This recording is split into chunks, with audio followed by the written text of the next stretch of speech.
배에 오르심에 제자들이 따랐더니 바다에 큰 놀이 일어나 배가 물결에 덮이게 되었을 때 예수께서는 주무시는지라.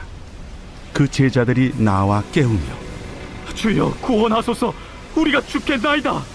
어찌하여 무서워하느냐? 믿음이 작은 자들아. 하시고 곧 일어나사 바람과 바다를 꾸짖으시니 아주 잔잔하게 되거늘 그 사람들이 놀랍게 여겨 이가 어떠한 사람이기에 바람과 바다도 순종하는가? 또 예수께서 건너편 가다라 지방에 가심에 귀신 들린 자 둘이 무덤 사이에서 나와 예수를 만나니 그들은 몹시 사나워 아무도 그 길로 지나갈 수 없을 지경이더라. 이에 그들이 소리질러 하나님의 아들이여, 우리가 당신과 무슨 상관이 있나이까? 때가 이르기 전에 우리를 괴롭게 하려고 여기 오셨나이까? 마침 멀리서 많은 돼지떼가 먹고 있는지라.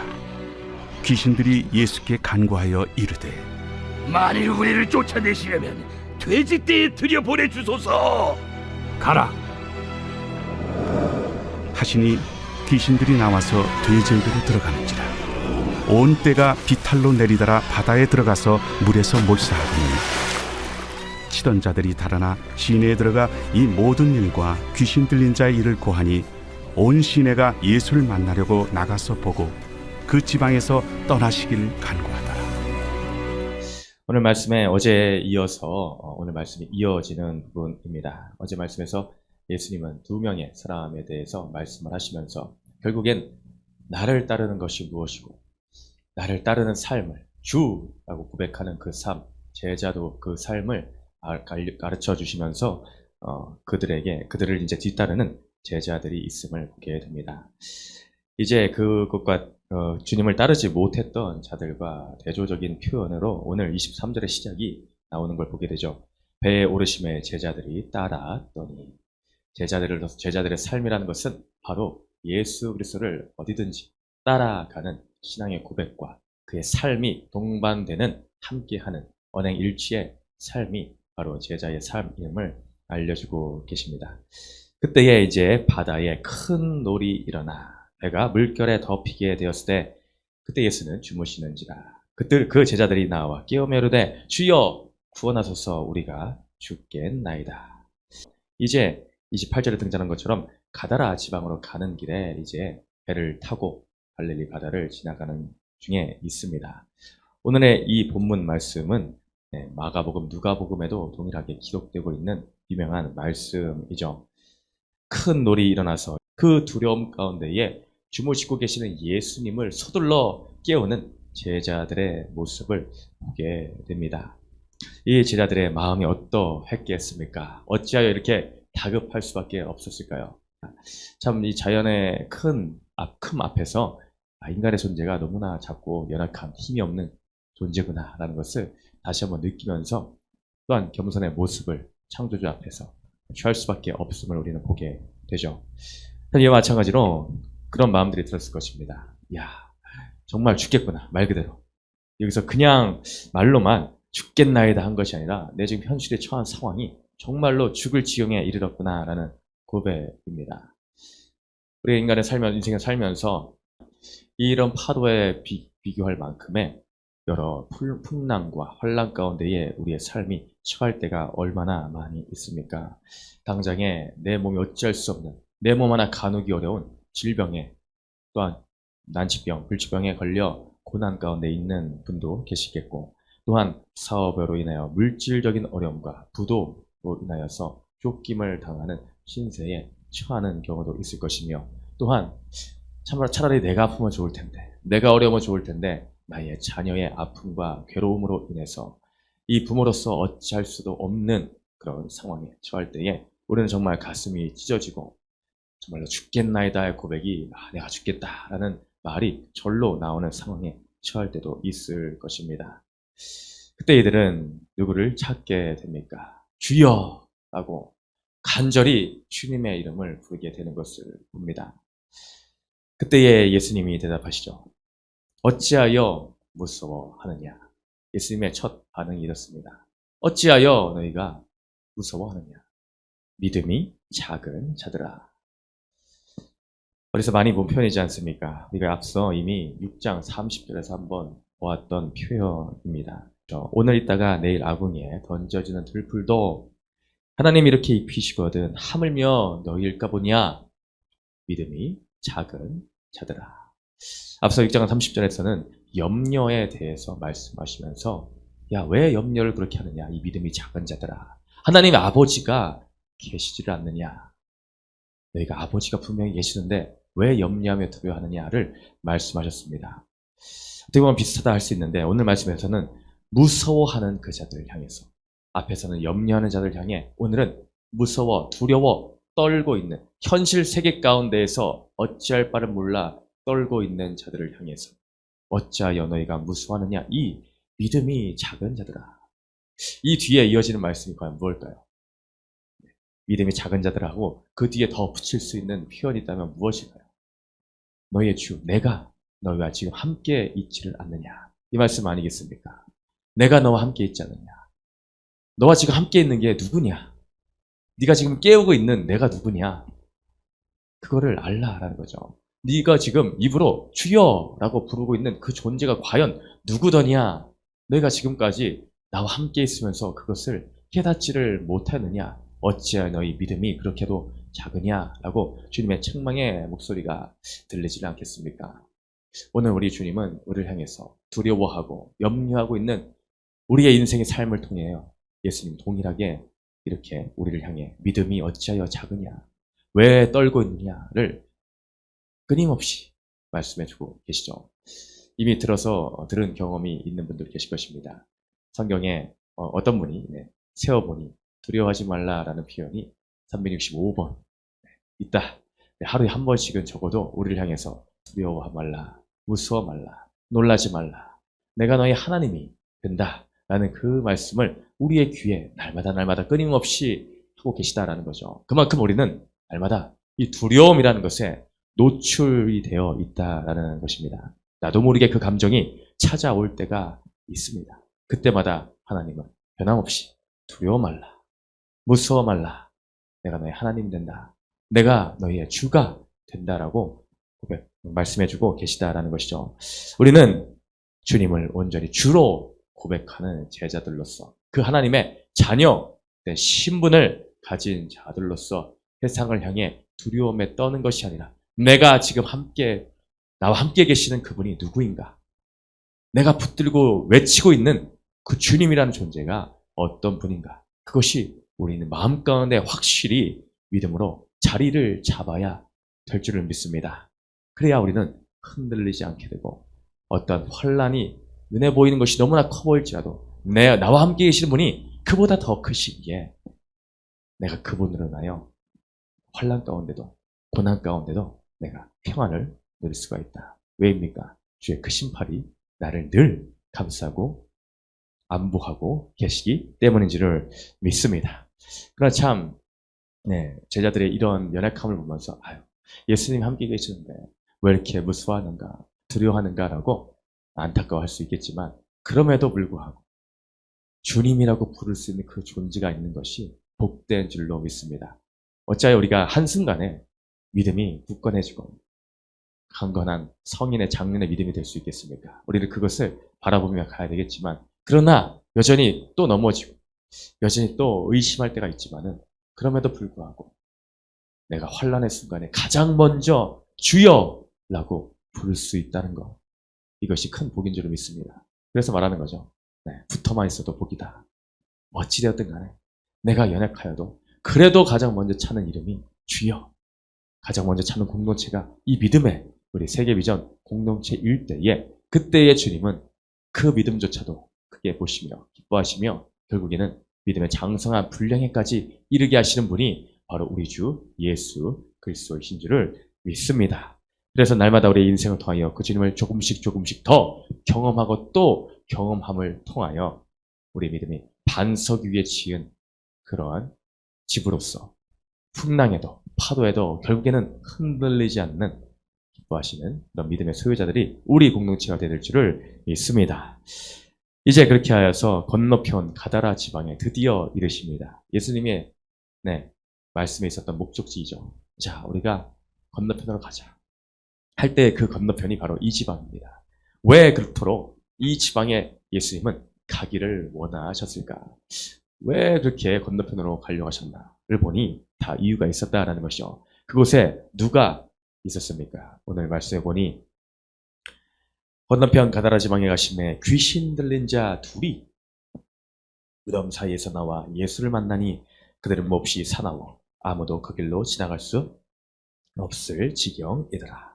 바로 이 자들, 귀신 들린 자 둘, 이 자들을 만나기 위해서 예수님은 일부러 그 지역 가버나움을 떠나 이곳 데가볼리 지역의 가다라 지방에 이르신 것이죠. 이 귀신 들린 자 둘, 너무나 사나워 아무도 그들을 어찌할 수 없는 지경에 이르는 자들입니다. 그 귀신 들린 자들은 이미 벌써 예수님의 존재를 알아챘습니다. 네.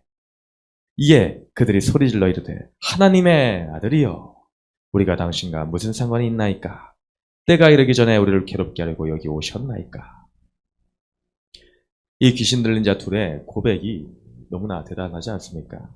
소리질러 이르되 하나님의 아들이여 하나님의 아들이여. 자, 이 귀신 들린 자가 귀신처럼 알아봅니다. 네, 너무나 잘 알고 있습니다. 하나님의 아들이여. 과연 이때 당시에 누가 이런 고백을 하였을까? 제자들 가운데에 얼마나 이만큼 잘 예수님을 향해 고백하는 자들이 있었을까? 하나님의 아들이여. 바로 인자와 동일한 표현입니다. 예수님이 인자는 머리 둘 것이 없다 라고 앞에서 하셨죠. 자, 그 인자와 동일한 표현으로 하나님의 아들. 하나님의 아들께서 어찌하여 이곳에 오셨습니까? 라고 먼저 알아보고 이런 말을 하는 것을 봅니다. 근데 참 아이러니하지 않습니까? 귀신인데. 귀신은 하나님의 아들이신 예수 그리스도를 아는데 불구하고 과연 그 예수님을 인정하고 믿습니까? 아니죠. 귀신은 결코 예수를 믿지 않습니다. 머리로는 알고 있습니다. 너무나 잘 알아요. 지식적으로는 그 누구보다도 어찌 보면 우리보다도 잘 알 수 있습니다. 예, 귀신같이 잘 압니다. 근데 머리로만 알죠. 말씀에 믿음의 고백이 없습니다. 그를 주로 인정하지 않는 것이 바로 귀신들이다라는 것이죠. 그러니 반기를 들고 반란을 일으켜 쫓겨남을 당한 세력이 바로 이 귀신, 마귀, 사단의 세력이지 않습니까? 그의 고백이 이어지죠. 우리가 당신과 무슨 상관이 있나이까? 이 군대 귀신 들린 자, 군대 귀신 들린 자가 말합니다. 우리가 대체 당신과 무슨 상관이 있습니까? 하나님의 아들이신 분이 뭐하러 이곳까지 와서 이렇게 나를 괴롭게 하느냐 말하고 있죠. 왜 괴롭게 합니까? 당신은 나를 괴롭게 하는 존재다라는 것입니다. 네, 귀신의 입장에 있어서 주 예수 그리스도 하나님의 아들은 나를 괴롭게 하는 존재입니다. 괴롭게 하는 존재. 나와 무슨 상관이 있습니까? 라고 할 수밖에 없는 존재. 한번 우리의 신앙의 생활을, 나의 인생의 지난 과거를 되돌아봐야 됩니다. 우리가 주님을 나는 주여라고 고백하고 그렇게 신앙생활을 지금까지 20년, 30년 이렇게 해왔는데 나의 생활은 어떻습니까? 내가 혹시나 이 귀신 들린 자, 이 귀신의 군대 귀신 들린 이자의 고백과 혹여 다르지 않다면 심각한 문제가 있는 것입니다. 나와 무슨 상관이 있나이까? 하나님의 아들이요. 나와 내 인생과 대체 무슨 상관이 있기에 나를 이렇게 괴롭게 하느냐? 라는 거죠. 내가 주님 앞에 온전히 메인받지 않고 내가 입술의 고백뿐만 아니라 내 인생 전체의 구세주로서의 나의 주, 나를 위해 생명을 주신 그 주, 내가 어딜든 따라가야 될 그 주님. 죽음인데 무엇인들 나를 막을 수 없습니다. 나의 주 하나님밖에는, 나의 주님밖에는, 예수님밖에는 나의 인생을 주관할 자가 없으시고 내가 생명을 걸 뿐은 그 당신 한 분입니다. 내가 주님 한 분만으로 만족을 하며 내가 전부 되십니다. 나는 이 고백이 없이 나의 인생 가운데는 혹여 왜 나를 이렇게 귀찮게 합니까? 왜 내 인생 가운데 찾아와서 왜 간섭을 이렇게 하십니까? 나와 무슨 상관이 있길래 대체 주를 믿는 것이 괴로움밖에 없고 어려움밖에 없고 전혀 기쁘지가 않고 전혀 안식이 없고 전혀 평안이 없다면 이 귀신과 무엇이 다를 것이냐라는 거죠. 우리의 인생길은 그런 인생이 아닙니다. 때론 눈앞에 보이는 현실만을 볼 때에 풍랑도 있고 파도도 있고 어려움도 있을 수 있습니다. 큰 놀이 몰아칠 수도 있습니다. 그러나 내가 주 예수를 나의 주님으로 고백하는 것이 무엇인가? 예수님의 존재가 내 마음 가운데, 내 인생 가운데 온전히 제대로 찾아와 나를 만나 주셨다면 비바람이 앞길을 막아도 나는 할렐루야 하며 주님 안에서 평강을 누리며 갈 수 있는 인생, 그것이 주님과 함께 동행하는 인생인 줄을 믿습니다. 그 심팔이 언제나 나를 떠나지 않고 함께 계시다. 결국에 나는 이 세상 가운데에 승리하였다. 이미 승리를 선포하신 예수님과 함께 우리는 그것을 누리는 존재인 줄을 믿습니다.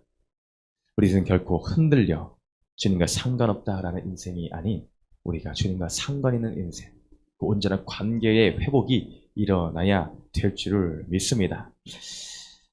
이 귀신 들린 자들의 이 고백이 이렇게 되었는데, 그때 어떤 귀신 들린 귀신이 말을 합니까? 우리가 돼지떼에 차라리 돼지떼에 가도록 명해달라라고 예수님께 부탁을 하는 것을 보게 되죠. 그것에 대해서 예수님 오케이 하십니다. 그래, 돼지떼로 들어가라 라고 했을 때에 결국 그 돼지떼가 물에 들어가 몰사하였다라고 하였습니다. 이 돼지떼에 들어가 몰사한 것이 다 의미가 있는 것이죠. 당시 이 지방 사람들은 이 돼지가 곧 자신들의 물질 세계를 지배하는 우상과도 같은 존재였습니다. 이 돼지가 참 중요한 재산이었으며 어떻게 보면은 숭배 정도까지 갈 정도로 참으로 이 중요한 존재였던 것이죠.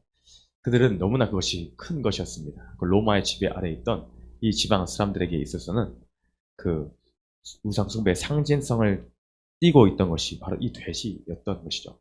그러니 결국 이 돼지떼가 몰사되었다라는 것은 결국 그들의 중심, 생활의 중심에 있었던 그 우상과 같은 존재. 어떻게 보면 이 물질 세계가 만몬주의의 이 시대가, 만몬주의가 오늘날 사는 우리 세대에게도 동일하지 않습니까? 가장 큰 우상이 물질입니다. 결국에는 돈에서 다 넘어진 것을 보게 됩니다. 하나님과 물질 사이에 그것을 겸하여 섬길 수 없다라고 했는데, 이 물질 세계를 하나님께서는 완전히 말살시키는 것을 이 사건을 통해서 또한 보여주고 계시다라는 것이죠.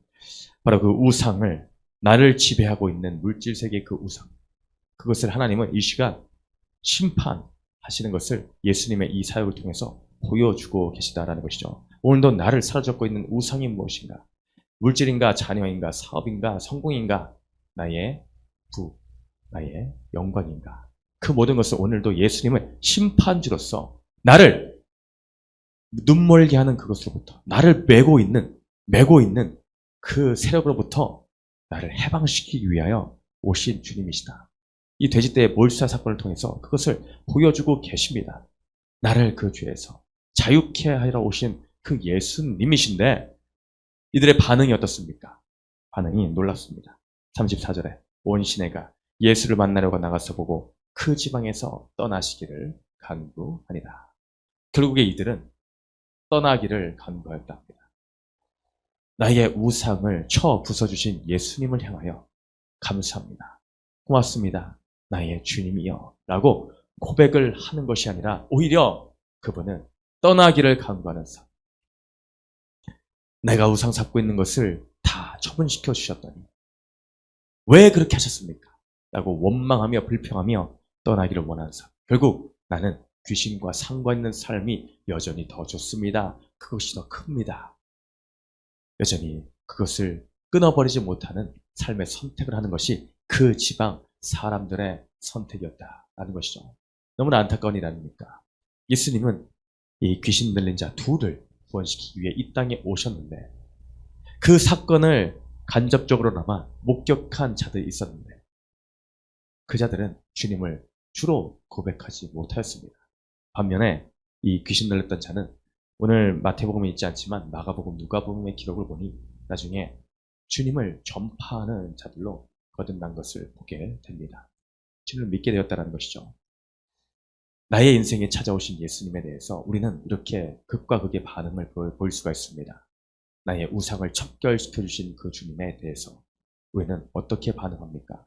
내 인생 가운데에 어떤 환란이라는 사건으로 포장되어서 찾아올 때에 우리는 그것이 내 안에 우상을 부수시고 주님을 더 붙들기 원하시는구나. 제자도의 삶의 고백으로 거듭나기를 원하시는구나 라는 것을 깨닫는 인생으로 나아가고 있는지, 아니면 여전히 우상이 더욱더 커져서 아까워하며 나를 떠나소서 라는 이런 고백을, 이 지방 사람들의 고백과 동일한 고백을 하고 있는지 오늘 우리의 믿음을 되돌아봐야 될 줄을 믿습니다. 그러므로 결국 주님, 우리는 이 귀신 들렸다는 자들의 고백이 되기를 원합니다.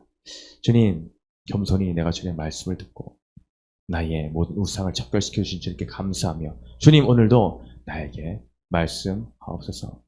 내가 듣겠나이다. 내 안에 거하소서. 주님 듣겠나이다. 주님, 내가 주님을 더 가까이 따르겠나이다. 이런 고백이 오늘 우리의 제자들로서, 주님을 사랑하는 자들의 고백으로서 오늘 우리의 믿음의 고백이 되어야 될 줄을 믿습니다.